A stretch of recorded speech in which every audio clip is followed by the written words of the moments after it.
Good afternoon. This is the time and place for the City of St. Helena Planning Commission special meeting for Tuesday, July 7th, 2026. I'm calling it to order.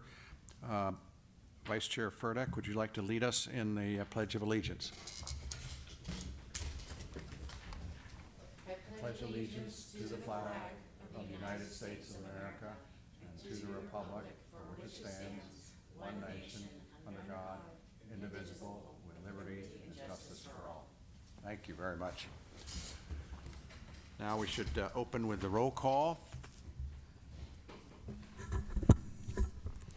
Commissioner Covell? Here. Commissioner Lopez? Here. Vice Chair Furtick? Here. Chair Warner? Here. Thank you. Next item is minutes approval. We have one set of minutes to approve from June 2nd. As I understand it, the second set has not been yet available, so we'll defer that to the next meeting. Do I have any one among the commissioners who would like to review or have a hearing on the minutes? And again, I'll ask the same. I see no one in the public audience. Otherwise, I can entertain a motion for approval of the minutes for June 2nd, 2026 as a consent item. I move that we approve the minutes. Do I have a second? I second. Okay, call the roll, please. Thank you. Commissioner Covell? Yes. Commissioner Lopez? Yes. Vice Chair Furtick? Abstain. Chair Warner?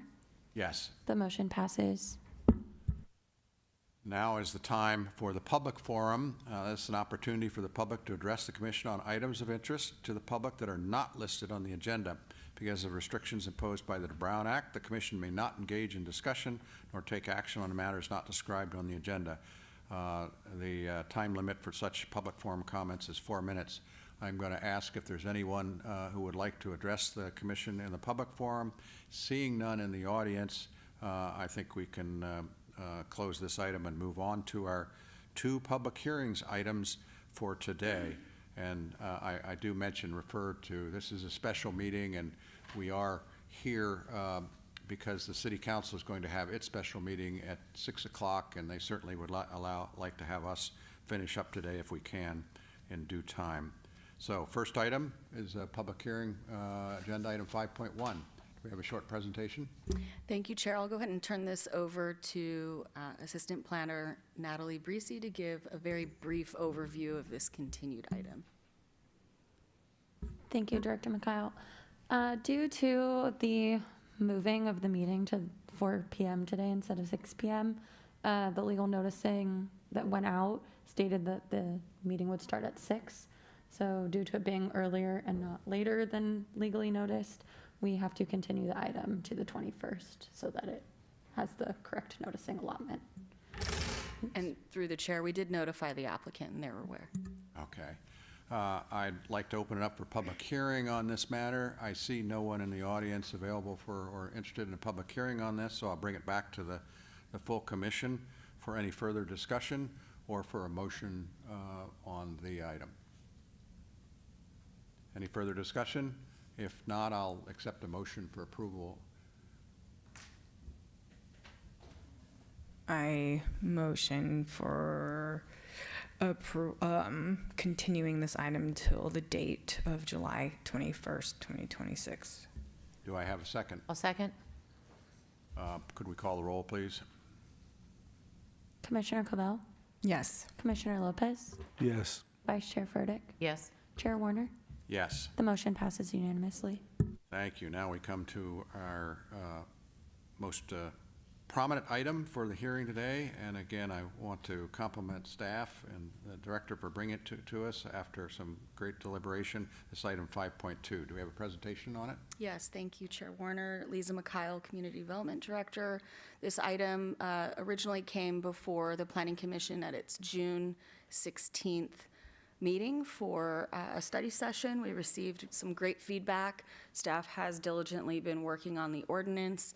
There have been a couple shifts that staff will go through in our presentation. With that being said, we'll go ahead and introduce Senior Planner Jackie O'Neill, and she'll provide you a presentation. Thank you. Thank you. Thank you, Director Mikhail, and thank you, Commissioners. So the item before you this evening is the zoning ordinance amendment to St. Helena Municipal Code Section 1722-030, which regulates ADUs and JADUs. The file number is Zoning Ordinance Amendment 26001. The purpose of tonight's hearing are to review the revisions to the ordinance incorporated since the April 21st study session, receive public comment, consider the Planning Commission resolution, and recommend the ordinance to City Council, which is currently scheduled for July 28th, 2026. So at the April 21st study session, we received some great feedback from both the Planning Commission and the community. Primarily, we heard from all of involved that they were interested in seeing reduction of barriers to ADU development. Examples of implementation in the ordinance before you this evening include increasing the maximum ADU size to 1,200 square feet, removing material and roof matching requirements, removing mandatory rent reporting. We also heard that there was an interest in simplifying the ordinance so it's more user-friendly. So this ordinance has been reorganized for clarity. We've added additional definitions and language to some of the existing definitions to clarify, and proposing to consolidate the utility regulations to Title 13. We've also retained objective standards through simplifying privacy and window standards, clarifying height measurements to match the measurements in the terms of measurement section, and retaining objective historic protections. And then again, those utility requirements would be, which we'll go into a little bit more later, but there'll be companion Title 13 amendments, which will come to the City Council alongside this zoning ordinance amendment. Which will be primarily capacity-based reviews to reduce unnecessary barriers. So just a high level of the overview of proposed changes. Some of the changes before you this evening are state law required. Some of these are clarification, and some of these are local policy options. The red line that's been attached to your staff report goes line by line, so you know exactly what is state law required, what staff has amended for clarity, and where we really will focus our conversation on tonight are local policy choices. And I have a slide where we'll go into those in more depth. This is not encompassing all of the state law requirements, but at a high level, the state law updates require ministerial approval. This is something that we were already doing because ADUs come in as building permits. There's a 15 business day completeness timeline and a 60-day action timeline, as well as new resubmittal procedures and appeal procedures. Administration include odor occupancy requirements, impact fee requirements, non-conforming conditions, owner occupancy, and limitations on denial. And the implementation is the same as it's been in the last few cycles, where the city is required to submit our adopted ordinance to HCD for review, and they'll review that for required consistency with state law. There is a note on the bottom of this slide that I want to point out. Any non-compliant provisions may be deemed null and void by HCD. So if there are anything like that that comes up after we submit it, we'll be communicating that to City Council so everyone's on the same page. So again, this is where the conversation for the purpose of the discussion will mostly be today, are these local policy options. So policy area on the left, the current ordinance in the middle, and the proposal on the right. Maximum ADU size. The current ordinance limits studio and one-bedroom ADUs to 800 square feet, and this is a typo, 1,000 square feet for a two-bedroom maximum.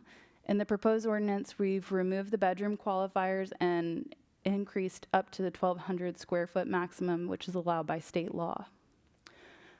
For architecture requirements, currently are Class 2 ADUs, so those are ADUs that are not considered statewide exempt. Those are going to be the ADUs that are over 800 square feet or don't meet the minimum side and rear setback requirements. For the intents of this, it's really any ADU that's over 800 square feet. So currently, we have material and roof matching requirements. We've reduced those to be objective standards only, where we're looking at exterior entrance requirements, lighting standards, and taking away the material and roof matching requirements. For public transit, Currently, the ordinance only looks at fixed route transit. This is a definition that's provided in the government code. It's very narrow. It requires that the transit be on a fixed route in certain intervals.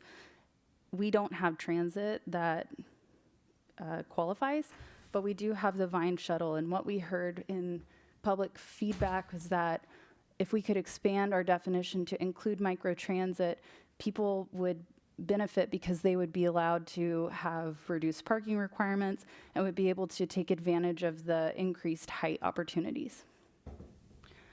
For historic resources, we had a visibility-based standard. There was concerns that that standard was subjective. Staff has now incorporated an objective siting standard, which would require an ADU that's on a site with a historic resource to be located behind the existing residence rather than outside of the view from the public right-of-way, which is subjective and kind of hard to measure. Utility regulations, the utility standards were previously codified within the ADU ordinance. Staff has recommended that those regulations be taken out of the ADU ordinance and put into Title 13 and be cross-referenced. And then the rent reporting requirement, currently the ADU ordinance requires an annual reporting. That has been removed. It is now an option. There's a link, we have a survey. People tend to participate in it, but pursuant to the state law, we can't require them to. One recommended revision that came up after the city attorney had reviewed this was for section 17.22030G4. This is related to ADU conversions and non-conforming provisions. So here in the frame on the bottom right, I've included the recommendation to strike non-conforming and enclosed structures. So currently, no setback is required for an ADU that is subject if an ADU is constructed in the same location and to the same dimensions as an existing structure. So the recommendation would be to strike the word non-conforming and enclosed. And the feedback that we got from the city attorney is that those terms are not defined, and converting a structure, it's not limited to non-conforming or enclosed structures. You can convert any existing structure, whether it's, so this is just for clarity and will be in alignment with state law. And I've included that in the recommended action, so you can read that into the record here this evening. And just want to touch on a couple things. So I'll go back here because I think this is going to be important for the conversation. Something else that came up during the study session, there was a strong desire to see the 800 square foot exemption for ADUs and how that applies to gross floor area and lot coverage. Currently, the code only allows for up to 800 square foot floor area exemption at the time of construction. I think you might all remember discussing this, and it's something that we heard from the public quite a bit. Staff supportive of that. It's not something that's included in the ADU ordinance itself. Rather, that's in our terms of measurement and how we measure gross floor area and lot coverage. So staff has recommended that we'll bring that forward with our miscellaneous code update. So I just want to let you know that we heard you, we heard the public, we're in agreement, and we'll be bringing that back with our miscellaneous code update in a couple of months. And as far as the utility regulations, I do want to just be really clear that the Title 13 amendments are not before you this evening. Mr. Traverso is here to speak to the process and what the intention of Public Works is, but because we don't have those included in the staff report or an attachment, we can't deliberate them. They're not part of the agendized item, but we can discuss intention and process to bring them forward to the City Council alongside the ADU ordinance update. So with that, staff's recommended action this evening would be to find the proposed amendments are exempt from the California Environmental Quality Act and to adopt the ordinance amending section 17.22030 of the Municipal Code as modified to remove the words non-conforming and enclosed as previously discussed. And with that, I'll conclude my presentation. I'm available for questions. Thank you. I'll have a couple questions, but first I'll defer to my fellow commissioners. Oh, wait, go ahead. Sorry, through the That's chair, okay. Lisa Mikhail. I did fail to introduce Mario Traverso here from Public Works, representing that department for the amendments that they're providing. I just want to point out one clarification. The reason Title 13 or Chapter 13 is not here as part of this attachment for discussion is it's not under the purview of the Planning Commission. It goes straight to the City Council. And so that's why, in case any members of the public or the commission are curious or wondering. And I appreciate, I want to just ask a clarifying question on that and then defer to my fellow commissioners for other comments. But I understand the jurisdiction on that, but I also believe because of its integration with our overall ADU policy, that that this commission has an ability to basically recommend consideration of changes by the city council, even though we don't have jurisdiction. Is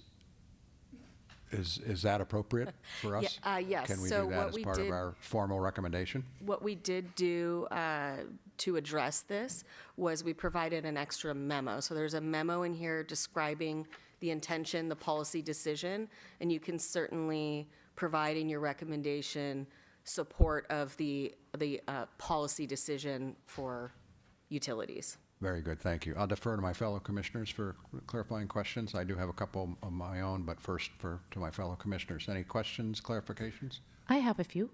Okay. Under F2, height, B, which says that a detached ADU may be up to 18 feet in height if it's created on a lot with an existing or proposed single-family or multifamily dwelling that's located within 1 mile of transit. Is that and first of all, let me just say, thank you so much in your red line within each change for putting the reason of the change or multiple reasons for the change. So thank you so much. That made it really helpful. So going back to F2B on the 18 feet, what's unclear to me is if that's at our discretion or if that's state law. Is the 2 feet in additional height from the 16 feet, where is that coming from? So state law has a definition of public transit. That's the fixed route. So the state law requirement would be that we are required to allow the 18 feet in height if it's in 1/2 mile walking distance from the state-defined public transit. Staff so- is recommending to expand the definition of public transit to capture the Vine shuttle. So this would mean that our amended definition of transit, which would include microtransit, AKA Vine shuttle, would allow for additional height allowances. It would not be discretionary if someone submitted an application and they wanted to take advantage of that, they would be able to. So, but the Vine Trail picks up at private homes, correct? It doesn't have a route. So that basically includes every single home in the entire. The Vine Trail doesn't have a route. It does have an area that it goes to, and I have that available actually if you'd like to see a slide of a map. But it is most of our developed area. It kind of excludes some of the A20 sites outside of the urban limit line, but it's a majority of the area of the city. Through the chair, I'll expand a little bit more. This is, to answer your question, it is a policy decision. The policy decision comes from feedback that we received at the previous Planning Commission meeting as a majority of the commission, as well as members of the public, where they'd like us to consider a local serving transit condition. And so that is how staff has addressed this. If we're aligning our ordinance to mirror what the state ordinance does for that transit condition, that means it's 18 feet. Okay. Thank you. So, and then in that same paragraph, it says there's yet another 2 additional feet in height, up to 20 feet, to accommodate a roof pitch. That's aligned with the roof pitch of the primary dwelling. That is a policy decision also? That's state law.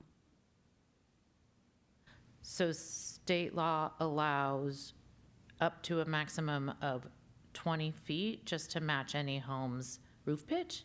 Before we didn't even have, yeah, are you sure? I can research it right now and tell you with certainty. That would be good to But know.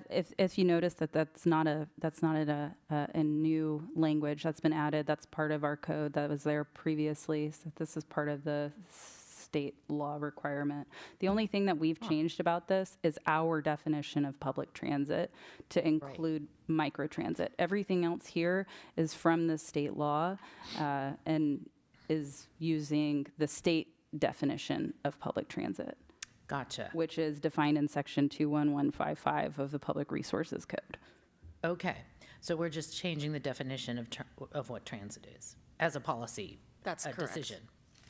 Okay, got it. Thank you so much. And then I just have, I think, one other clarifying question.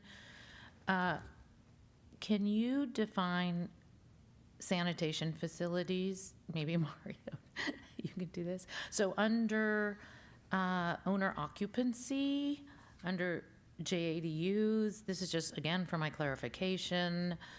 The Commissioner JADU Furtick. has separate sanitation facilities and does not share. I mean, I can guess, but I'd love to know exactly that.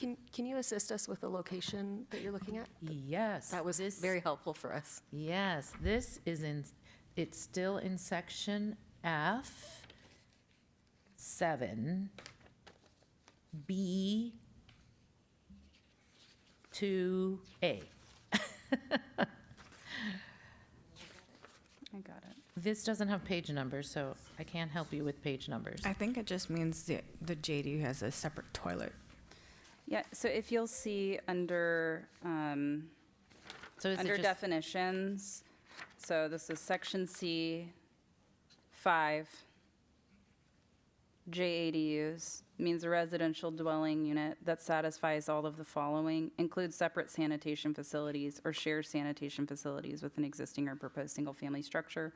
This is verbatim from the state law. okay, They don't define sanitation facilities, but it's a bathroom. okay. That's it for me, thank you. Other comments or questions from commissioners? Yeah, I still have them. I'm trying to kind of process how our town sometimes needs, I mean, and I get it, loosening restrictions for non-matching exterior and all that, roof pitches, that, sometimes even containers and stuff, we're requiring them to get coated and it just seems like we're getting away a little bit. I mean, to be able to go extra 2-foot height for a roof pitch to match it when there's a micro transit, and then all of a sudden we don't care about pitches and exterior to cover because that's kind of what we do. I just, it's hard to process, but I'm willing to do anything to loosen restrictions. I just think that sometimes we're double talking within one thing and another in this town. And it does concern me that the height might get close to almost, in some places, even superseding some of the primary homes, But that's just my opinion as I think about it as a builder and about not only the aesthetics, it's just fitting in. And this town is already, from the community, kind of strict on what they want in this town when it comes to something bigger and better. So it's just something I've always been concerned about, but I see how it all fits in, but just one of my concerns that I guess I just have to deal with. Could I respond to that? And I appreciate your comment. So I do want to just clarify, the architectural requirements that are in section G only would apply to ADUs over 800 square feet. So we're talking about any ADU between 800 and 1,200 square feet. The state has allowed us to apply some architectural requirements if we choose to do so. Anything that's 800 square feet and under, we can't regulate the roof pitch, the materials. So what we heard in the study session was it seems a little, I guess, unnecessary to have these additional requirements for this very slim subsection of ADUs, which are the ADUs between 800 square feet and 1,200 square feet. I'd also like to point out that the design standards for a single-family residence don't regulate roof pitch, or so that we're not even looking at that for a new single-family home. Other questions, clarifications? I do have a couple of questions. Thank you again for that presentation, and all of the attachments were really helpful. I'm also really happy to hear about the time of construction 800 square foot exemption that will come later.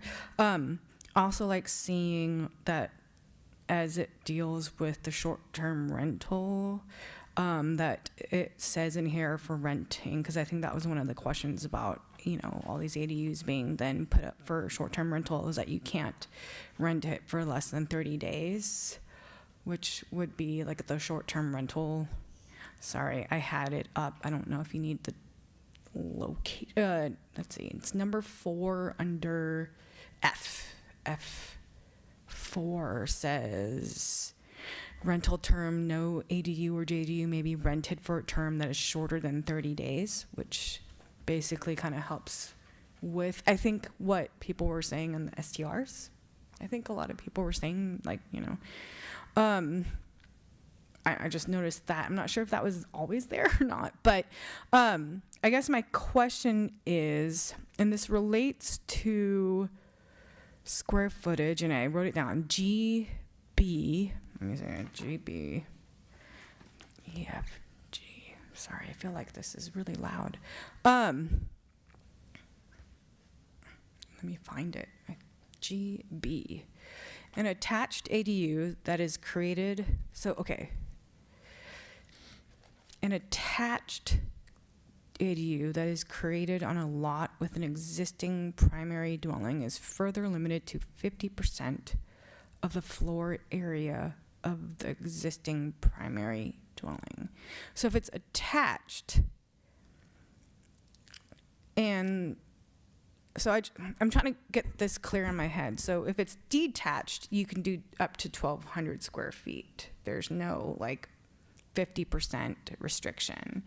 But if it is attached to your main primary home, then you're only really allowed to go up to 50% of the floor area of the existing primary home. And say your existing primary home is only 1,500 square feet or something, then you're only really allowed 750 square feet? Through the chair, that's correct. That's state law. It's been that way for a few revisions of state law at this time. I think it's personally a little silly, but we would have to go to our council to ask if we could change that in our local ordinance. I think for purposes of consistency with state law, though, it's remaining the same, and we're not proposing to change it. Wouldn't an attached ADU be a JADU? Not necessarily. No, those are separate under state law, and the provisions, they vary. So I just want to make sure I understand this. If it's detached, and say your existing primary home is only 1,500 square feet, you can still do a 1,200 square foot ADU. It's only when it's attached does it have to be 50% of the primary. That's correct. And keeping in mind that floor area, gross floor area and lot coverage for the site would apply beyond the 800 square foot exemptions.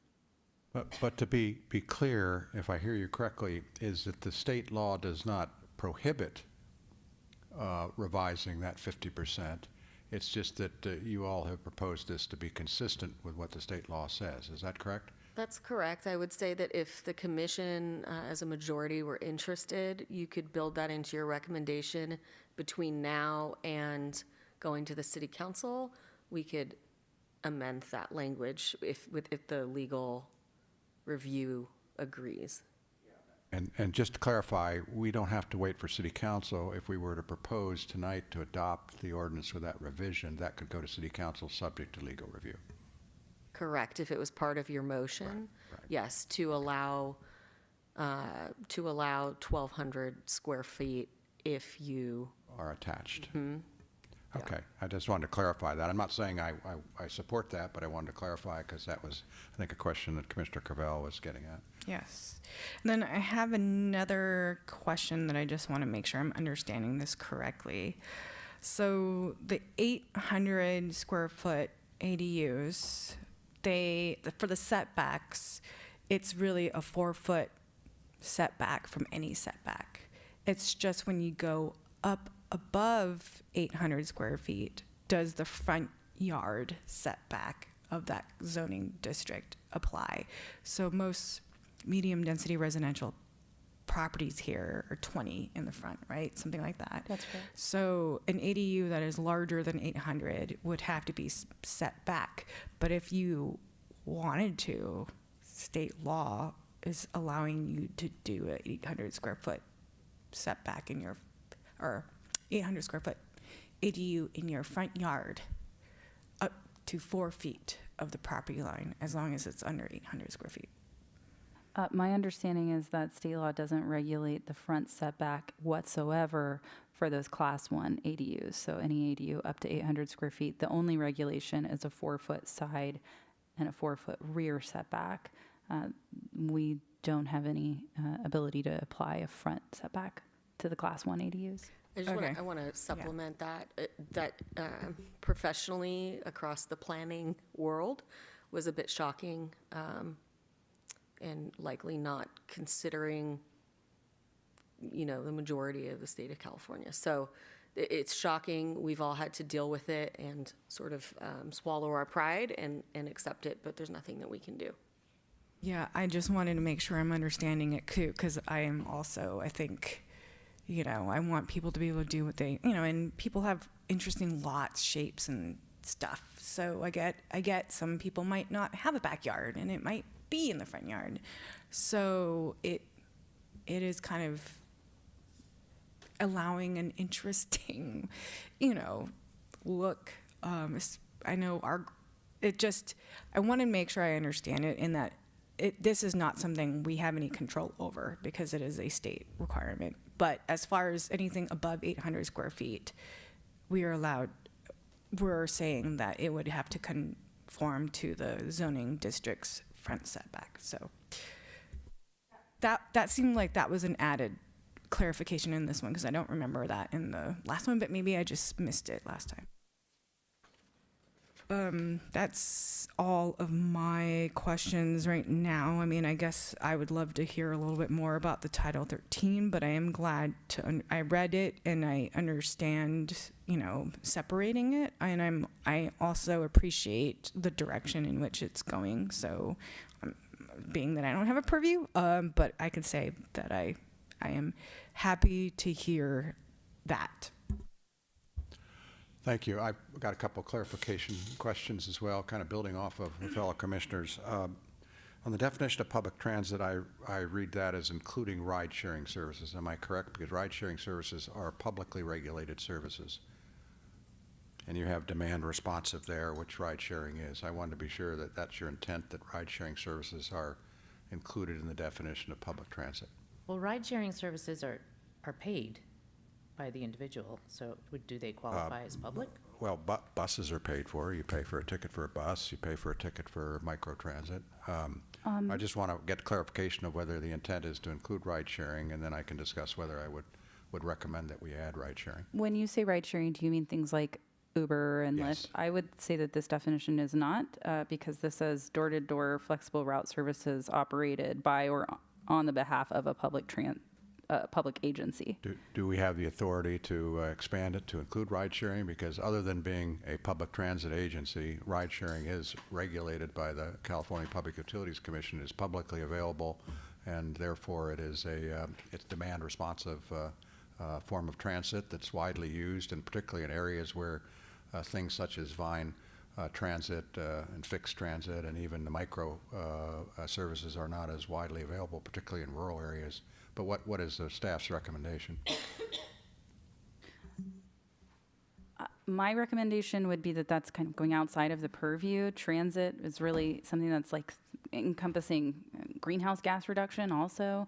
Ubers and Lyfts pick up one person. My understanding is that Vine Trail can pick up multiple people along the way. That would be my. Well, I just want to be sure, is it legally precluded from us expanding this to include? We are able to include whatever we want in this definition. We've already gone Okay, out. We're going that's- above and beyond the state Okay. definition. So if that is the All right. recommendation you'd like to And- make. And by the way, I wanted to clarify that the Uber and Lyft are under fairly strict requirements that they move to emissions-free transportation being available. So your point about greenhouse gas emissions and ridership, also, of course, Uber and Lyft provide multiple passenger services as well, in terms of the options. I just want to be sure that if we're expanding here, we're not limiting what people are most familiar with and may be using for their transit purposes, particularly those that are on fixed incomes or need that kind of flexibility. So I would basically, again, subject to my fellow commissioners, I would, if it's not intended to include ride sharing, I would be recommending that we amend this to include ride sharing services. Through the chair, if the majority of the commission, like you mentioned, are in agreement, you may want to, when No. you're at the well, we're not voting yet. When we're at the discussion part of this Yes. process, we could speak to that, and you may want to separate that out in your voting. Yeah, I can. I just wanted to, when getting the clarification, I want to know whether it's included or not, because it looked to me like when you talk about micro transit, other than it being provided by a government agency, certainly I consider ride sharing to be micro transit. Okay, that's one question I had. The other point I wanted to make was that I also, like Commissioner Covell, have read the memo, Public Works memo, and I also think that it's going to be a good approach, and at the right time, I would recommend that as a matter of policy, this commission support that memorandum. Third question I have, it's really more of a clarification. Nothing in this proposal in any way seeks to amend or exempt ADUs from what, as Phil Henry, our building inspector, has pointed out, is fairly expensive and not inflexible energy code requirements in the latest building code. And in fact, when I asked him about this when we were doing our open discussion, even if we expand from 800 to 1,200, the actual California Building Code requirements do add tens of thousands of dollars to the building code requirements for new ADUs, even for the ones that are just considered alterations rather than new freestanding ADUs. So I just want to point that out because it's not something that we can address. Arguably, the City Council could request an exemption for ADUs from the California Building Commission. That would be something that would be just up to the City Council, but I want to point out that ADUs are likely to be significantly restricted in terms of cost because of those new energy code requirements. So if we're thinking this is going to immediately unleash a huge number of new ADUs, at least for affordability, I think it's unlikely to do that. That said, I am very, my only comment, it's not a clarification, is really, again, to praise the work by the staff to revise these standards for ADUs into much more objective, easily understood, flexible standards that allow ministerial review of ADUs. And I think we all, as a commission, were interested in that as part of our study session. Those are my only clarification questions I have. Sure. I have one more question because it is kind of sparked as people were talking. Sorry. So this will be multiple questions, so I'll just start with one. The last ADU ordinance that was adopted, that was like 25001, right? Or 24001? We adopted an ADU ordinance update in the spring of 2025. 25. So just like a year ago. Yes. And I've read that one pretty thoroughly. And compared to this one, the state laws haven't, I mean, let's see, new things have come out, but I'm just kind of curious how that one was so limiting and versus this one, and how that, I mean, I guess how that got pushed through. So with, I don't know. Yeah, I think I know what Yeah. you're asking, Commissioner Cavell. So, and I brought forward the previous ADU update, and as I recall, we basically took the city attorney's model ordinance and brought it to you verbatim, and there wasn't much discussion. Since then, and some of the other conversations that have come up, and I think this really first came up when we had our study session in December of 2025, there was a lot of conversation about the local policy options and why are our architectural requirements the way that they are. And quite frankly, it's because that was recommended to us in the model ordinance, staff brought it forward, you all read it, we adopted it as is. And then I think everyone started looking at it a little bit more closely, wondering where can we dig into this? Where can we refine this with our local policy options?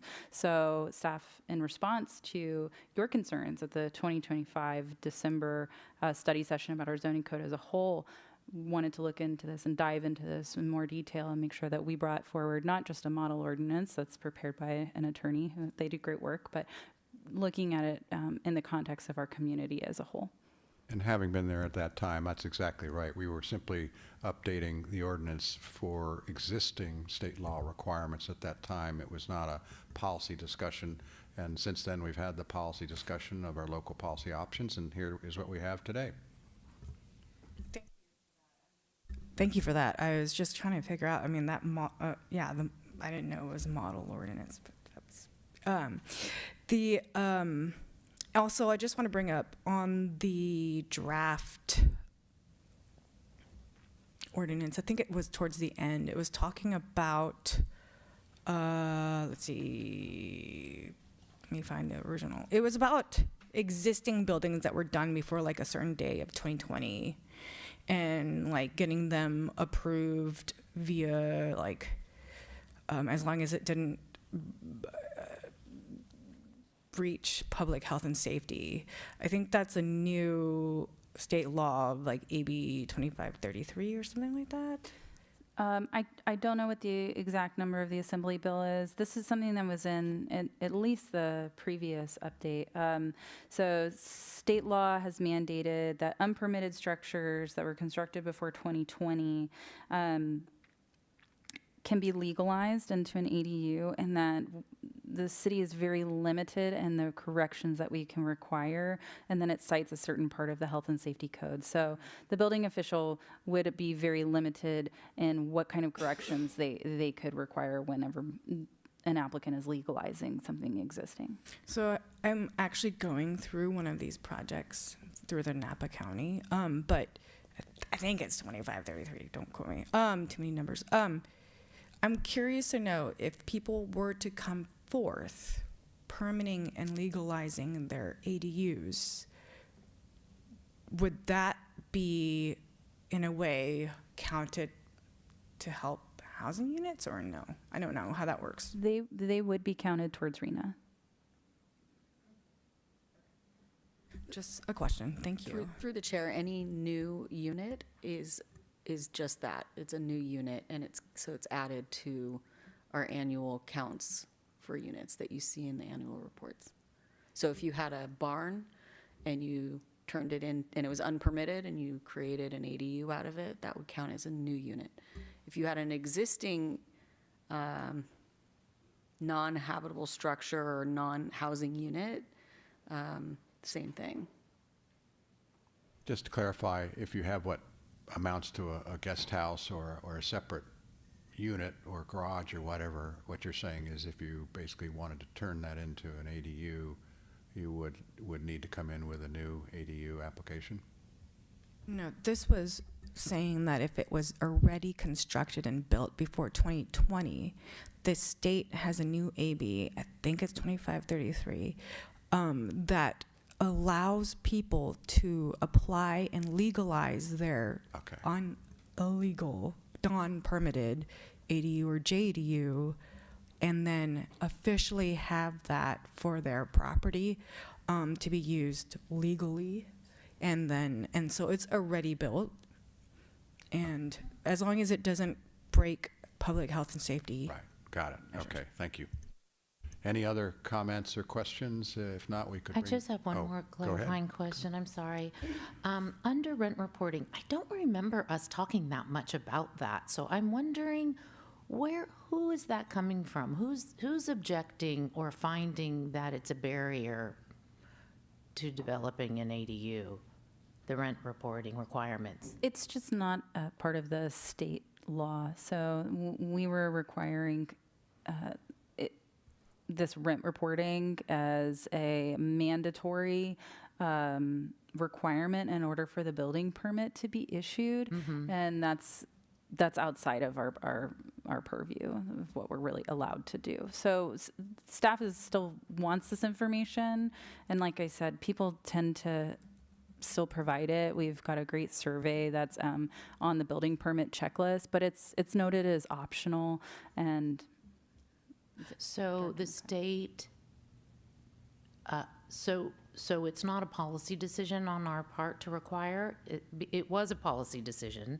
Are you saying that state law now eliminates that option for? It's more like it's a barrier. So Lisa Mikhail, director, the state and HCD do not want barriers to the construction of housing units. And if you require reporting or even deed restrictions, those are barriers. So, like even requiring it to be restricted to affordable housing. Yeah, and They don't even want that to occur because they just want units constructed. And I might point out that even with what we had previously on rent reporting, just as a matter of this being something that would have to be grounded in public health and safety jurisdiction for the Planning Commission, for the zoning code, I think someone supporting building an ADU, particularly if you also are a renter who wants to have your rent situation kept private, there are California state privacy laws that I think would probably foreclose us from requiring the renter and the landlord to disclose the rent. Even if the owner's name is kept, you can report rent without naming the renter, right? Well, again, it's a private transaction that doesn't relate to public health and safety. So it has that. And again, I'm not going to opine that we couldn't do it because we obviously did it in the past. But the state, I agree with the director, the point that this is not something that is reducing restrictions on ADUs. It actually increases restrictions if it otherwise would disincent someone from building an ADU. And we have other means, as we said, of basically gathering this information voluntarily.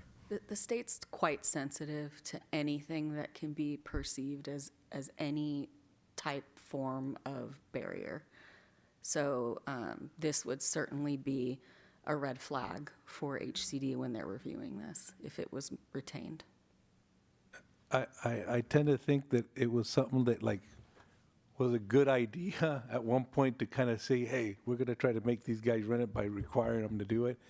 But now that we're trying to loosen stuff with the way, we might have asked too much because now the state's saying, hey, no barriers. If there's a bunch of housing, it'll eventually get filled, or at least its availability, right? The supply and demand. But yeah, I even thought, oh, that's pretty good that they get asking them to rent it, but it's not something that the state wants. So that's why it's a red flag now. Other questions, discussion at this point? Are we turning to actually discussing the proposed ordinance? You do need to open the public hearing. Okay, that's right. Close it. I open the for public comment. Seeing no members of the public wishing to comment, I'll bring it back to the commission. for There this was a public discussion. comment submitted, just, I don't know. Oh, yeah, let's talk about that. I read through Mr. Hale's comments very quickly because they were just late in being available.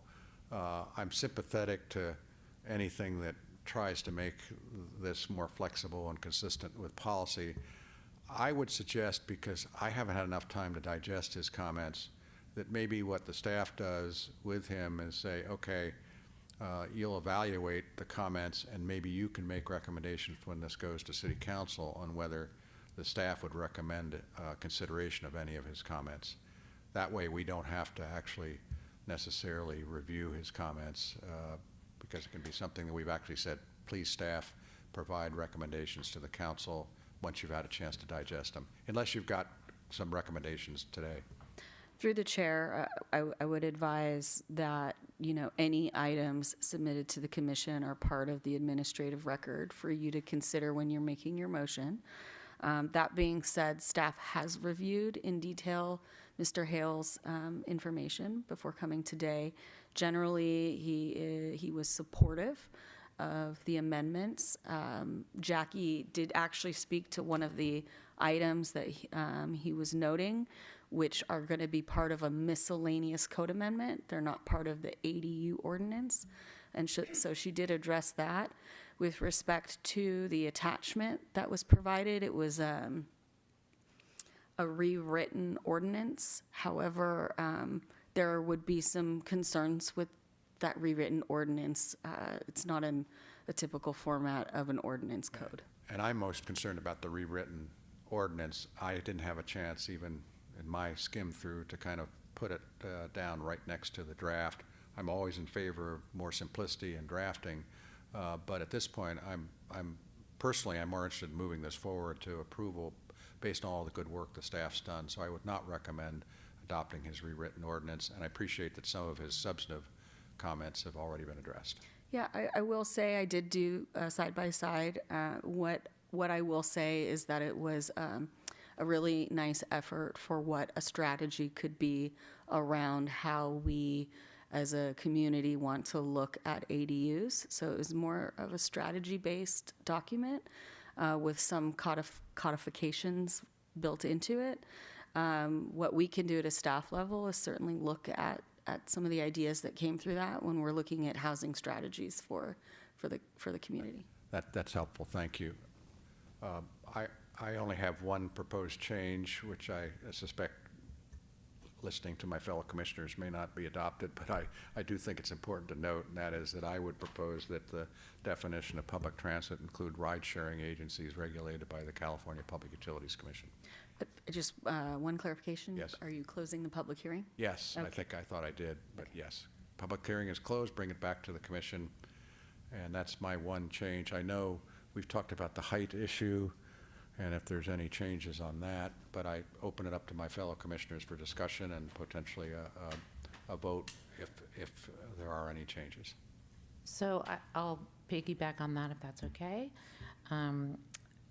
I am not in favor of making that change. As a matter of fact, I'm not in favor of making the changes to include like the Vine service in the transit, only because, as far as I can see, the changes in the definition of transit affect mostly, if not only, the height. So it gives greater latitude for higher heights.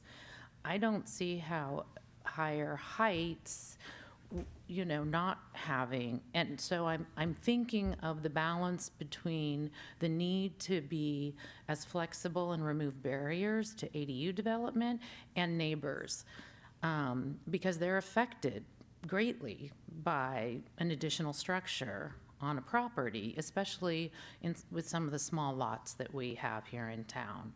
So for that reason, I am not in favor of changing the description of transit from the state definition, which is more specific to major public transportation locations. Let me ask a question of staff, because I understand exactly what you're saying. There's kind of a back and forth.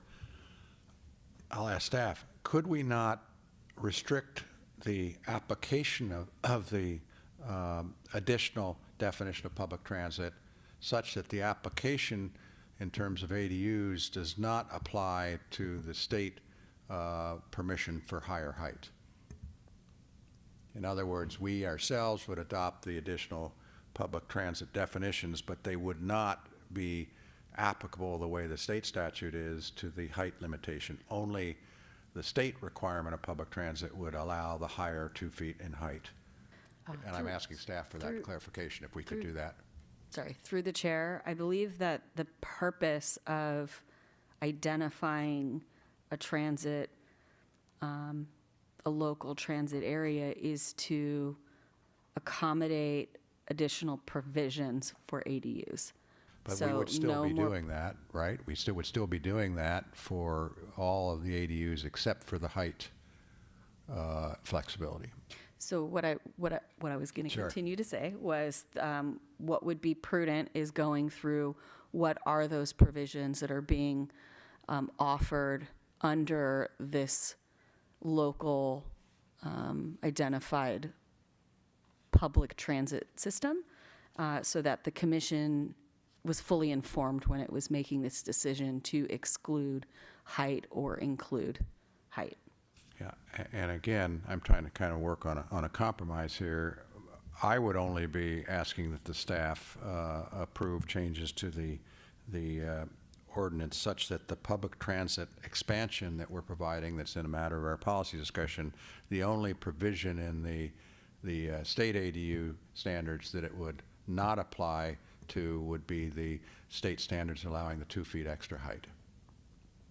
So just to clarify, then by expanding the definition of public transit to include microtransit, the benefits are twofold, potential benefits. One would be a reduction of parking. So if you look at section G 6B I, the ADU located within 1/2 mile walking distance of public transit as defined in C11 would be exempt from parking requirements. So this means no parking requirements if you're within the Vine shuttle service area. And then also the additional height. So So the only change would be to just make clear that that expansion of the definition of public transit would not apply to the provision allowing extra height for that expansion of public transit. It would otherwise apply if it's just the basic public transit, the height flexibility, and it would also apply, our expanded definition of public transit would apply to the other flexibility that you just mentioned, Parking. parking, but that would be the only change, if I understand what Commissioner Furtick's trying to do here. Yes, but Planner O'Neill brings up a good topic, which is, do we really want to eliminate all parking requirements? Because that's theoretically what we would do. And Jackie, do you have that map of the? Let's take a look, because what we would be saying is that for most of the city, most of the residential parts of the city, we would not need to require any parking at all. I don't know if that's what we want. I do want to clarify that the parking requirement is only for those ADUs over 800 square feet. Okay. So any ADU under 800 square feet already does not require any parking. And I also just want to point out that this expanded definition was very widely supported by the public at the study session. I understand. I'm just trying to kind of see if there's a compromise in which the height flexibility that this would imply could be not applied in those circumstances under the expanded definition, but everything else, including the parking flexibility, would be incorporated. I don't know that the community, when we had those discussions, was fully aware of all the consequences that a change in the definition of transit would result in these additional height opportunities. So through the chair, we have had staff has had several conversations with individuals that are supportive of this, including our local housing assembly and members of that public. They did come and speak. That being said, if the commission as a majority desires, as part of their recommendation, to present to the city council that they do not want to include a local transit consideration, I'm not called microtransit, you can go ahead and do that. I'm not sure I see a benefit of including it if you're not going to give and provide the benefit of no, I'm just going to finish my statement, Sure. no parking or the height provision. Can I say something? Sure. I would like to just state that I like the draft as it is written. Okay, that's helpful. We're counting votes here. How about Commissioner Lopez? Do you have any comments on this compromise approach that Commissioner Furbeck and I are I'm discussing? a little torn. I also think that the height issue is going to, I already see people sometimes, they say one thing and then later the other. But with that said, I also see your point. If we're going to do micro, we might as well do Uber and Lyft. You know what I'm saying? I mean, you might as well include it all, because if we either open the floodgates to liberate the restrictions, or we keep it tight to what the code is. So I'm all for one way or the other. Let me ask Commissioner Furbeck's opinion of that. Again, it may be mixing and matching here a bit, but if we adopted a exclusion of the height flexibility from the expanded definition of microtransit, but then define microtransit to include Uber and Lyft, would you change your view on including Uber and Lyft? Perhaps, yes. I'm wondering what the point is, though. Like, how does Uber and Lyft expand? Like, what is that accomplishing? I'm just trying to Well, understand. Remember, microtransit is still a fixed transit that goes around, and it's demand responsive, and it's often vans, and it's often not as available because it's a public transit than Uber and Lyft. My only point is just the practical issue of expanding the flexibility for everyone who needs flexible transportation. That said, if the Commission's will is not to support expanded transportation flexibility, but to go with the staff, I'll abide by that decision.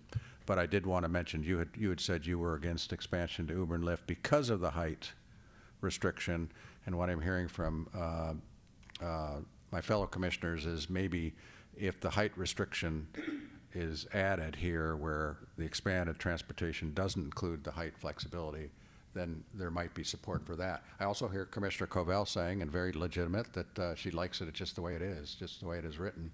But we have four commissioners here, and I don't want to waste our time if there are not votes to change.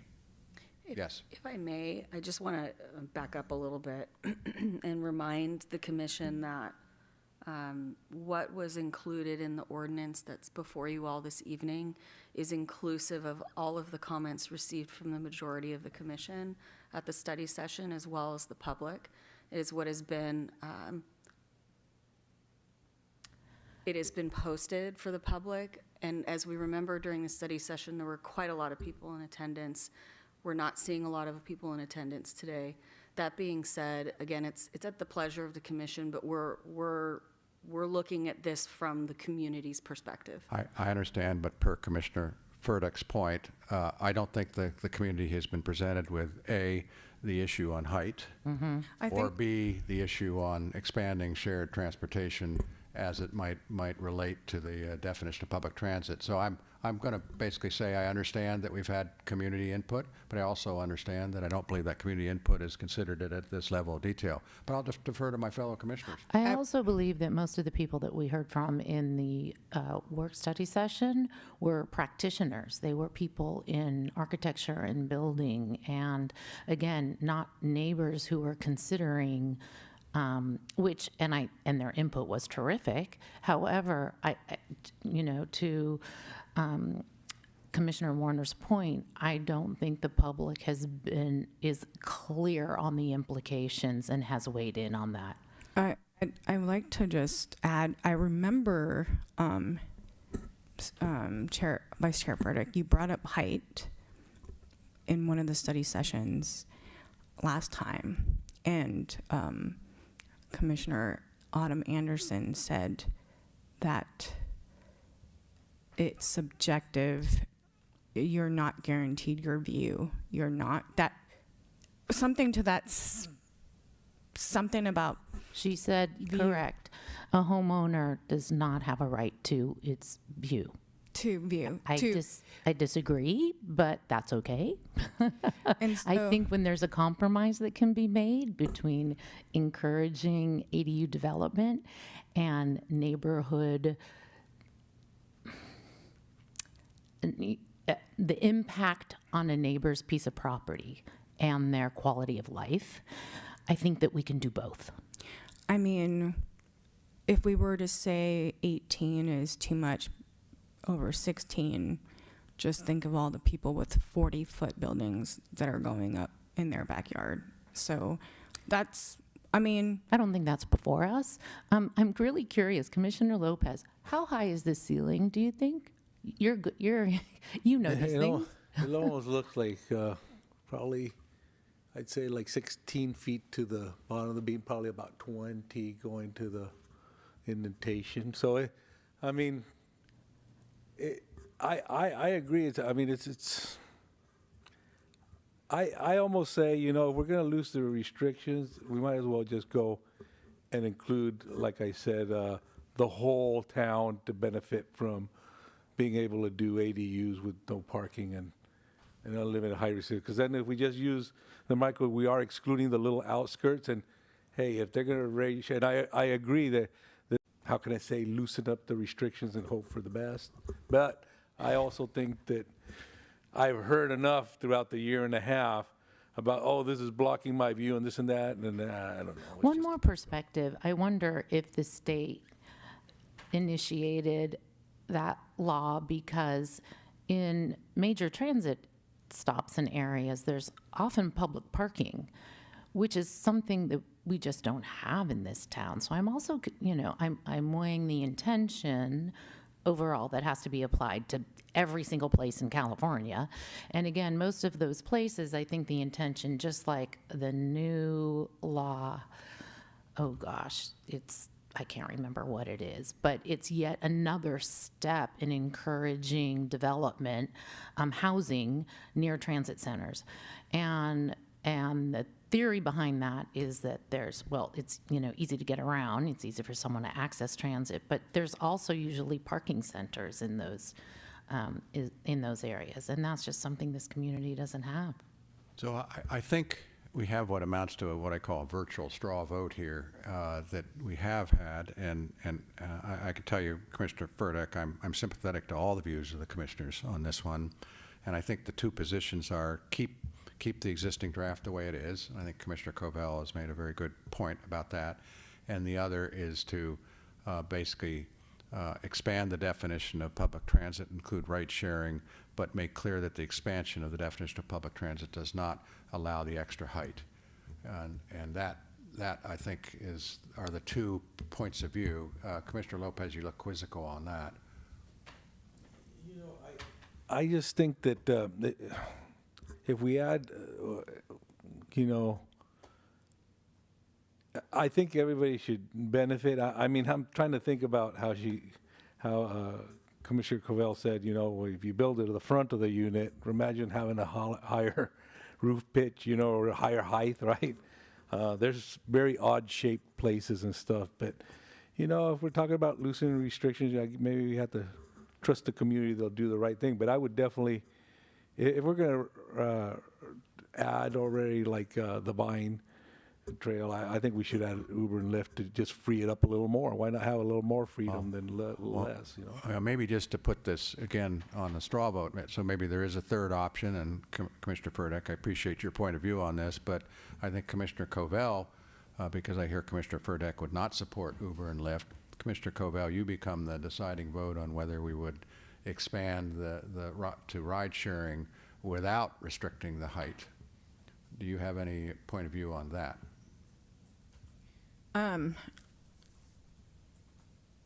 So you're saying you're looking at a third option, which would be expanding the definition to include Uber and Lyft and other whatever ride sharing, and keep the height as it is written in the draft. Yes, that's correct. That would be the third option. And it would be like, think about it your way, is like, it'll include all of it, most of the town, right? Because they could all access that. That's correct. So, So- if I'm understanding this, like that slide where it does show the Vine shuttle bus, it's pretty much all of town, like except for the urban limit line. I don't know, like I don't really know if there's like areas that, so basically by saying ride share, there's just there, if you were to show the delta between that pink purple colored area versus what includes it, Let me clarify. I totally agree with you that the limited Vine transit that makes the circular route in town covers everything in the urban limit line. Arguably, it doesn't stop at everybody's house. So you do have members of the community that would have to walk to a stop or walk to where the bus goes. But I'm not disagreeing that somehow, or arguing that somehow Lyft and ride sharing and Uber would expand the coverage beyond what's already in Vine Transit. I'm just saying it's a more flexible form of publicly available transit. I wanted to just also understand Miss Senior Planner's O'Neill's address on that earlier, because I think as she had interpreted it, that public transportation was more defined as something like the Vine Trail. And your legal background, I'm guessing that Uber and Lyft are now considered public transportation. Is that kind of? Yeah, no, if they're I not. may- They're privately owned, but they're publicly regulated strictly. And in fact, the point about emissions-free is something that's coming with Uber and Lyft as regulated by the California Public Utilities Commission. They're required to expand into emissions-free transportation that's available. But they are private, not publicly owned. If I may, if the commission decided to consider option 3 as part of your motion, it could include, provided that there are no conflicts under state law for including it. That is what I would recommend, because I don't think that we as staff are prepared to respond to that connectivity, or not right now legally. I'm happy that obviously for the city attorney's purpose for reviewing anything we recommend to the city council, the city attorney will review it. I don't think we have to include it in the actual condition on the approval. I would like to state that I might have a conflict of interest with deciding anything to do with Uber and Lyft, because one of my clients is part of the CEO of Lyft. We could ask if that's a conflict. I think to the extent that you're not voting to benefit personal ownership of your client. But again, it's up to you to decide whether you would recuse yourself on that. I would just wanted to state that just in case, but and since this is more your suggestion, not even my suggestion, I honestly, on this decision piece, I kind of want to defer to staff on their recommendation and their way of approaching this one. I don't really have a particular, I think the Vine Shuttle is I think Vine Shuttle is a legit public transportation for our town, because we don't really have buses like the 38 Gary or whatever. It's the Vine Shuttle, and it's beautiful. You get picked up with an app and dropped off anywhere. So I think that is legit public transportation. I don't know the definitions enough to know whether or not that should be expanded. That's all.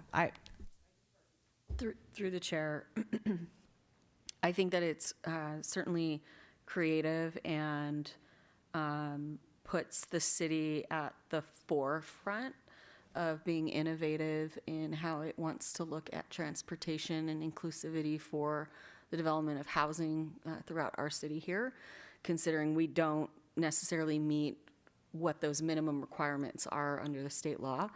I don't think that there would be a conflict unless you're working on an ADU for the client, since this is an ADU ordinance. So that being said, I don't think there's an issue with that if you decided to go with option 3. So I would be in favor of joining on adding ride sharing to the definition of transit as long as we exempt that from the additional height. So I think we are Opportunities. at 2 options, which is actually option 1 and option 3. And I think we need to move along because we're going to be vacated out of here pretty soon. I think it's, and I'll ask the director, I think it's perfectly acceptable for us to do what I would call a straw vote before we actually vote. And the first would be a straw vote on whether we'd support option 1, which I call Commissioner Furtick's, and my option of basically expanding the definition of public transit to include ride sharing, but exempting from the expanded flexibility that entails the height flexibility. As a straw vote, I'd like to call upon my commissioners, if they're willing, to provide an informal vote on that. Commissioner Furtick? Yes. Commissioner Covell? Sorry, I'm still, so, okay, you're saying there's 2 options. Option 1, which was that one. The option 3 was, Merely expanding public transit to ride share, but without exempting that expansion from the height. okay, and, I just want to be, I'm going to interject here, sorry. I want to be clear, there is an ordinance that's before the Planning Commission that is still a viable option. Nobody has taken any votes or measures. You're speaking through options for straw votes. That's correct. Yeah, so there's still 3 options. I want to make sure that every commissioner understands clearly what's actually before you. Obviously, the ordinance as drafted is in front of us, and Commissioner Covell has spoken to that previously as well. I'm just looking for whether there's a straw vote to propose a change to the ordinance, either as Commissioner Furtick and I have discussed, or the option 3, which we discussed, was the only change would be to expand the public transit, include ride sharing, but no change to the other provisions. And that's, maybe you want to consider that to be my option 3. Chair Warner, I'm going to interject here. I do want to make sure that there's still an available option for the existing ordinance. And the reason I'm asking that be considered of the commission, the straw vote could include still a majority of the existing ordinance. I understand. We're only discussing whether we would propose a change to the existing ordinance. The existing ordinance will still be in front of us as a result of the straw vote. And it would be a straw vote that then would mean either we're proposing to change the ordinance as proposed, or we're not proposing to change the ordinance. That's what's in front of us. We need to move along here. This is how we do straw votes. So let's do that. I think I just heard Commissioner Furtick say on the option 1 that that would be one that she would support. How about our other commissioners? I would support the original draft. And in that sense, I'd like, my saying that is that it was a lot of work to get to here, and I think it's going in front of City Council July 28th. And I think if there are other things that want to be brought up, So those that could be amended later or discussed later in a different format, but I'm not really wanting to change the draft. I'm hearing your vote is on options 1 and 3 is no on both. And Yeah, Commissioner Lopez? I'm willing to go with, if it's doable, the height restriction type deal with the type, option 1. Okay, so I think what that means is there's a 2-2 vote on both of these options, so neither of these options would be supported. And again, you're quizzical on that. Option 1, again, would only have the vote, again, my vote would be for option 1 and option 3, but I'm hearing that option 3 would be voted no on by Commissioner Furtick and Commissioner Covell.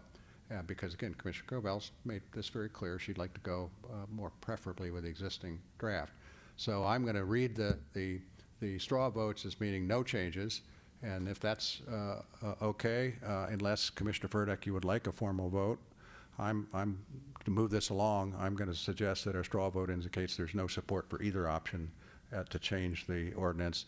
So I would suggest to move things along, we move to a discussion of voting on the ordinance as drafted. For clarification, Chair, you didn't weigh in, so we Yes, don't know if there is. Sorry, I would Are vote- there votes I would for vo- the alternative option? I would vote for both options if they were in front of me, but because I think Commissioner Covell has basically indicated she would not vote for option 3, and I think you've indicated that you would not vote for option 3, that would mean that option would fail 2-2. Right. But I So don't I'd like to make a motion then. Okay, go ahead. So I'd like to make a motion to recommend the staff recommendation with their non-conforming exclusion, and to amend it, the recommendation to include ride sharing as a definition of transit, and to exclude the height flexibility contingent on location to transit. Okay, is there a second? I second it. Is there any further discussion? If not, let's go forward with, go ahead, Commissioner Covell. I would say then, if this is what the motion, I would motion option 3. Wait, we need to have a vote first. I've seconded option 1.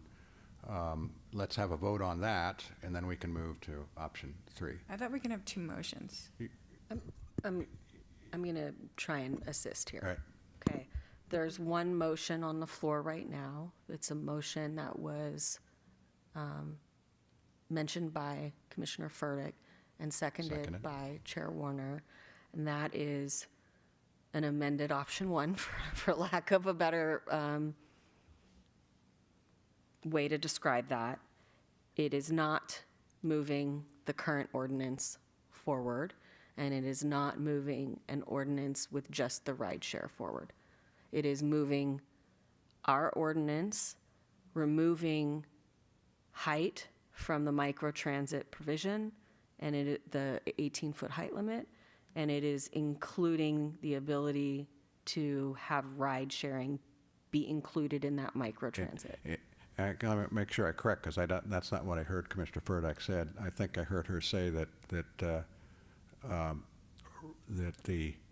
me be sure I understand, that you would, okay, maybe I think that's correct, that you would remove the flexibility on height from any of the expanded definition that's currently in the draft ordinance. Yes, in other words, Okay. we would stick to what I believe is the state law, correct me if I'm wrong, which is the 18 feet height, if it's created located within 1/2 mile of a major transit stop or high-quality transit corridor. I just want to be sure, because maybe Director will correct me on this too, is that the state law does provide for the 20-foot expansion for the current definition of public transit. Isn't that correct? That is correct. So it would not And amend the that. city does not have a micro-transit area or as defined under that code section. So it would be pointless to be introducing a micro-transit area to the city. But again, my question was, the state law currently allows 20 feet under the state law definition of public transit. Is that correct? That's correct. We could not amend that, Commissioner Furtick. Yeah, I understand that. So I understood your motion to be, you would only exclude the 20 feet from the expanded definition that's not required by state law. Correct. Plus ride sharing. So again, that's the motion. I seconded it. We need to move ahead, I think. Is there any further discussion? Can we go to a roll call vote on that? I'm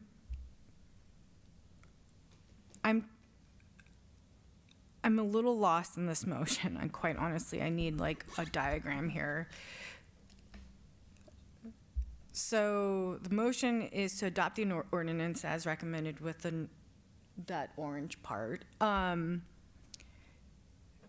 Sue, you're saying that your motion is you would like to include ride sharing in the definition of public transportation on top of the microtransit, and you're saying that with this new revised definition of public transit, you are, what are you stating again about the height? What is it that you're? So I guess that we just stick to what the California state law is, which provides the flexibility up to 20 feet only within a half a mile of a major public transit stop or corridor, and not the microtransit. Not for the expanded definition. It's pretty simple. You're basically adopting the expanded definition for everything except height, including ride sharing, but you're not adopting the expanded definition for height. State law already requires that the expanded height be available for what state law designates as public transit. Does that make sense to you, Commissioner Cobell? Yeah, I mean, if we can. So those areas would be exempt. So the benefit to the community then, if flexibility is what we're measuring it by, would be the exemption for parking. They would still get the exemption for parking. So I want to understand this, that we're trying to make a recommendation to city council, right? So there's this draft in front of us as it is. Then you are proposing some edits to it. These are recommendations that alter this current draft. That's correct. Then whatever goes in front of city council can still get public comments, and people can Yes. opine on this as they wish, and it's not a It's not a done deal. This is where our recommendation is advisory only. I don't know what you're asking me now. Are you? We have a motion that's been seconded, and the discussion is available for that Okay. motion, and then we need to move to a vote. And there is still another potential amendment if this motion fails. But what I'm suggesting is we move to a vote so that we can move ahead here on adoption of the ordinance with whatever changes the commission wishes. I vote no. No, we're going to call the vote for a second. This is just discussion still. So, okay, let's Through the hold on. chair, this is not a discussion, this is a motion that I is on the understand. table to vote. It's a discussion of the motion. Yes. Which the commissioners can do before voting. And so if Commissioner and I've heard Commissioner Cobell, so her intent is to vote no. So it's really Commissioner Lopez, any discussion, and then we can have a roll call vote where everybody can vote. No, I'm good with it. Okay, can you call the roll? Commissioner Clavell, No. Commissioner Lopez, Yes. Vice Chair Furtick, Yes. Chair Warner. Yes. The motion passes 3-1. All right, that basically makes moot option 3. So we now have adopted the ordinance as long as staff understands the change we've approved. Yeah, through the chair, what the planning commission has done is recommended to the city council what you would like the ordinance to reflect. That's correct, and we'll And so defer to s- you to apply the language as Commissioner Furtick in her motion. Yes, so staff Requested. will still review what planning commission has proposed, and it will provide that analysis to our city council for consideration. That's fine. So I think that concludes our this agenda item. We do have, again, city council coming in here. Can we move on to our next agenda item? Yes. Okay, very good. This item is new to the Planning Commission, and it is something that the city is moving towards for all of its bodies, its commissions and committees, and we're hopeful to present them together to the City Council. We're the first ones right now to have formally done this in this draft and format. And so there's a work plan that we've put together. What that work plan does is it forecasts what we believe will be on the Planning Commission's plate over the next fiscal year. So those would be private project developments that we think could be coming forward. It includes other policy projects that we believe are coming forward. And then there's another section that I had spoken about where potentially we can bring informational sessions to the Planning Commission for, further educating the commission so that it's helpful for you when you're rendering decisions on other projects later. And so that is what is before you this evening, which is our recommended work plan for approval ultimately by the City Council. I would also note that one of those items that's being proposed as informational is actually coming to the Planning Commission at the next meeting, which was actually requested by Commissioner Covell, which is for the mitigation hazard plan. And I'd like clarification. First of all, I think this is great. I do think that the Planning Commission could go line by line through this and kind of provide input to it. But in a sense, this is staff planning for your workload for the year. I'm assuming the city manager is the approver on this in terms of presenting it to the City Council, like any work plan for staff.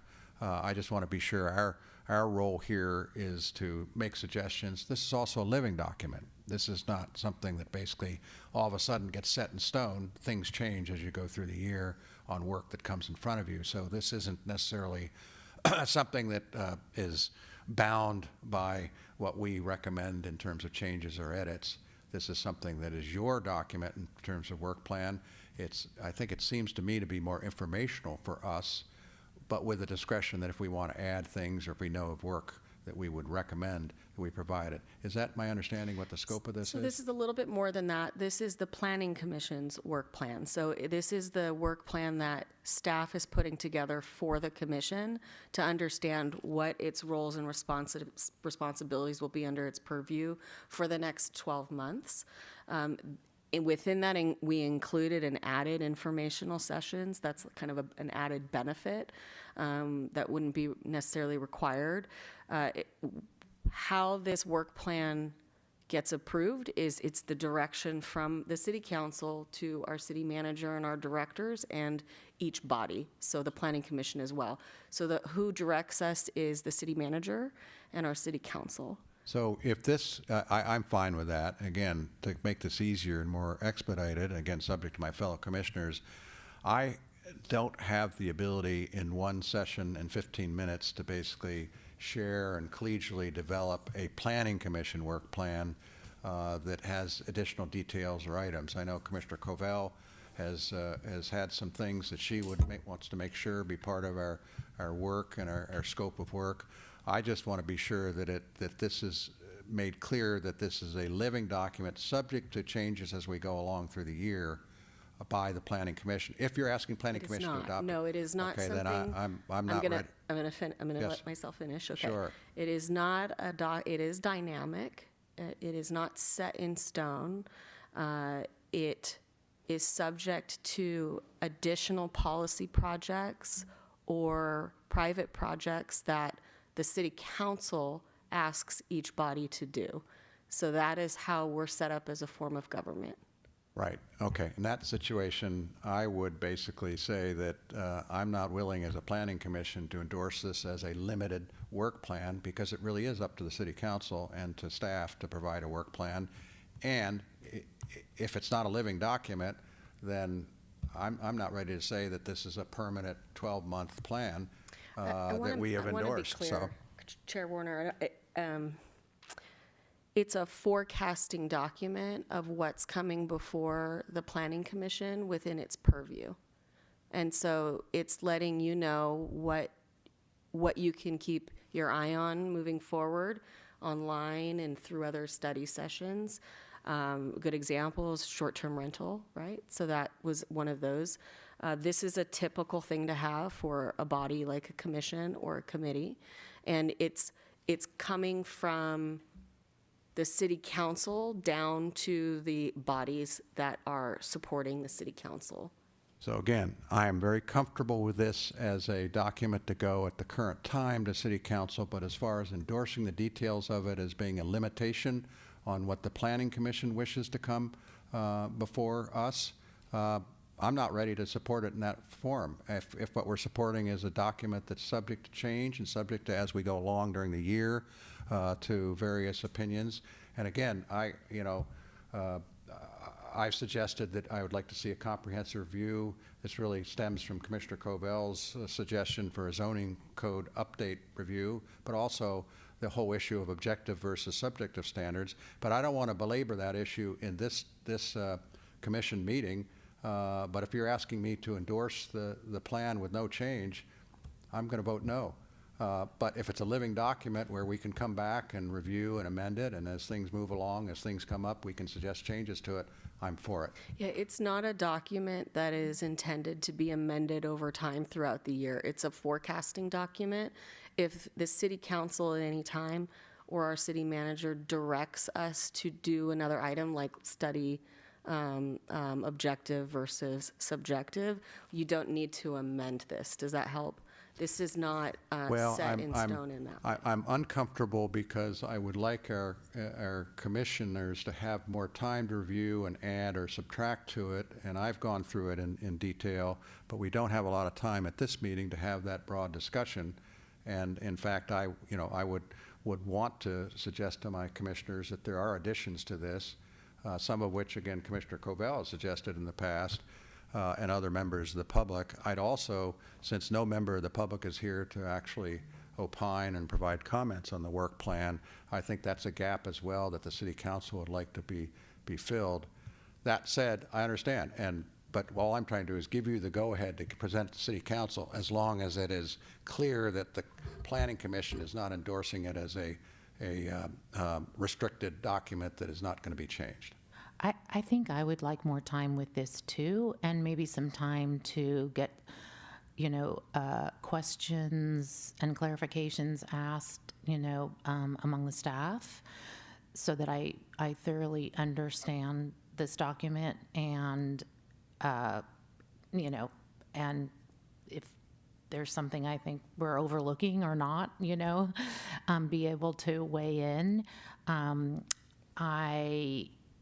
I think I just need some more time than we have with staff to really digest this and understand it and understand how it would be used throughout the year.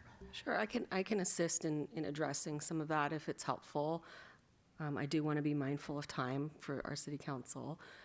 This type of document is, again, a forecasting document for what we know today and what we think will occur over the next 12 months. What would be the vision is that every body has this annually, and it goes before the city council annually, and it's aligned with the goals of the city council. So the city council sets goals every year.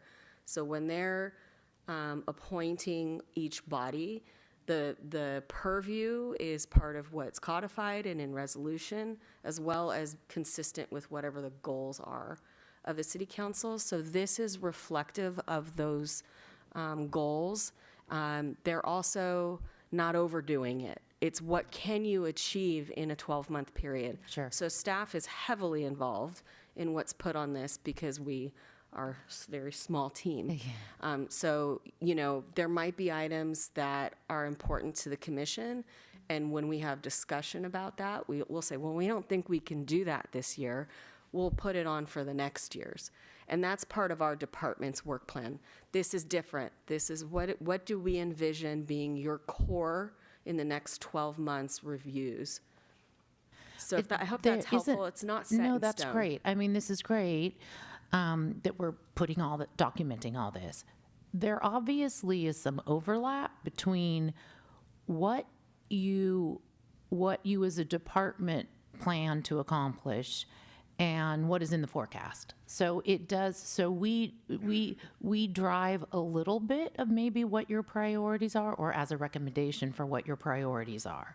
And I think that's where that give and take is, which is why I would want to spend more time and have a discussion among the commissioners. And I get that you've put this together with input from the city manager, from city council, from everything you've heard from us, you know, but I just want to make sure that it's capturing all those real priorities, or, you know, or do we need to shift those before this goes as basically the stamp, you know, to council as what you're expected to accomplish or what we're expected to participate in, you know, versus other things. Let's hear from our other commissioners in terms of their druthers. Again, I think Commissioner Furdak and I would like to have a little bit more time for us as a commission to review this, but what about other commissioners? Any comments that would be helpful to staff? Yes, I thank you for putting this together. I appreciate having this kind of work plan, strategic plan.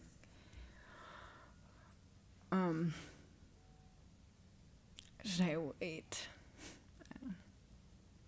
Sorry, I just want to make sure. I appreciate you putting this together. And I think it is helpful to have this forecast.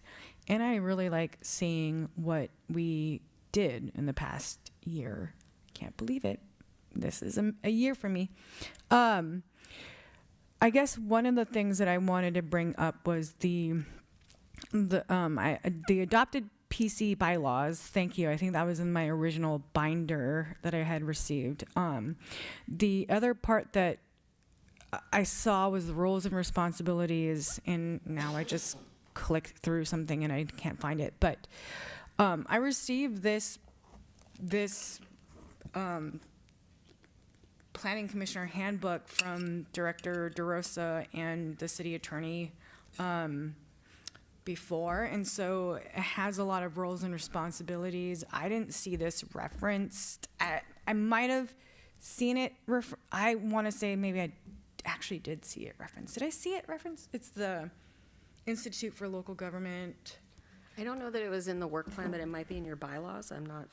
I don't think it's in the bylaws, but I thought I saw something about it. Maybe I was just dreaming. But as far as like the roles and responsibilities that are on page 2 of the work plan, I just wanted to understand more clearly if that would also include reference to this manual received by the city attorney. I received from the city attorney, and it was emailed to the whole planning commission. Possibly, yeah. What I can do is I think that's really great feedback for me to go look at and Okay. see. I've not seen that, so It was printed it'd by them, probably be so, important yeah. for me to see that, and we can certainly add that. But what I'm hearing, again, I want to be respectful of time right now, is that the commission would like more time, and so you can certainly continue this to the next meeting. There is a desire. We're in July. I wish I could have brought this a little earlier. So we're trying to move all the departments that have committees and commissions towards an adequate time to present to the city council. This would be new before the city council as well, but I think it's a move in the right direction. It's also part of what we hear from the Blackburg study of a direction to move towards. So it's really getting everybody on the same page, and I think that'll be helpful and productive for everybody. That's a great point, and I think that also, when you talk about a work plan, you're also talking about budgets. And there's not yet a fiscal year 2027 updated budget that has been brought to the city council. So this needs to be something that is also aligned with what is being considered for budget, because I'm very, very sympathetic to the fact that a work plan has to have the necessary budget and staff to be able to accomplish it. And if we add things or subtract things, that changes the budget needs. So Does this mean we get paid more as planning commissioners? Because I don't think so.